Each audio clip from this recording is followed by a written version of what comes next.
არ ვუარყოფთ იმას, რომ იქ აფხაზები არ ცხოვრობდნენ. ჩვენ ვამბობთ, რომ ეს იყო ქართული პოლიტიკური, კულტურული სამყაროს ნაწილი და რომ ის აფხაზებიც, ვინც იქ ცხოვრობდა, ქართულ ენაზე წერდნენ, კითხულობდნენ და ქართულ ენაზე საუბრობდნენ და ქართულ ენაზე ლოცულობდნენ, იმიტომ რომ სხვა გზა იქ არ არის, სხვა ენა იქ არ ფიქსირდება თვინიერ ქართულისა. როგორც ჩვენი წინაპრები ამბობდნენ, ხო?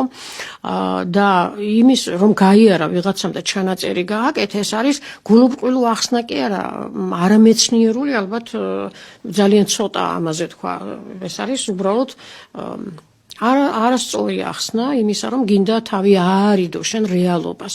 რეალობა ის არის, რასაც გვეუბნება. ძეგლი თვითონ გესაუბრება, 5 წარწერა არის ამ ძეგლიდან.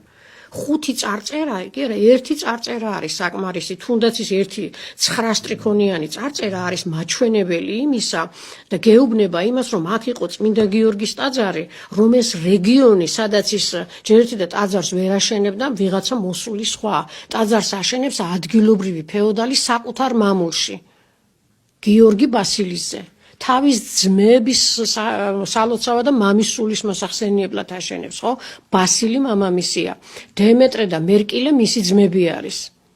ანუ ეს არის ერთი მსხვილი ფეოდალური სახლი, რომელიც ცხოვრობს ამ რეგიონში და თავის მამულში აგებს ამ ტაძარს და ქმნის უზარმაზარ სამონასტრო კომპლექსს. როგორც ჩანს, იქ ადრე არსებობდა სამონასტრო კომპლექსი და ტაძარი იყო და სამონასტრო კომპლექსი მერე იქნება, იმიტომ რომ მე-14 საუკუნეში უკვე იქ ჩანს მიქაელ და გაბრიელ მთავარანგელოზების ტაძარიც.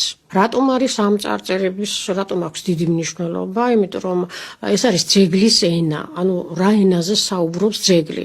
ანუხვის ძეგლი, ანუ აინახვის სამონასტრო კომპლექსი საუბრობს ქართულ ენაზე, რადგანაც აქ გასული, ასე ვთქვათ, კვირის აღმოჩენამდე, კარგახნით ადრე, ჯერ კიდევ მე-19 საუკუნის 80-იან წლებში გამოვლინდა 9 სტრიქონიანი წარწერა, ასევე გამოვლინდა მეორე წარწერა, რომელიც მოგვითხრობს, რომ მიქაელ და გაბრიელ მთავარანგელოზების სახელზე იყო აგებული ტაძარი და პირველი ტაძარი 9 სტრიქონიანი პირდაპირ მივცეთ, რომ ეს იყო წმინდა გიორგის სახელობის.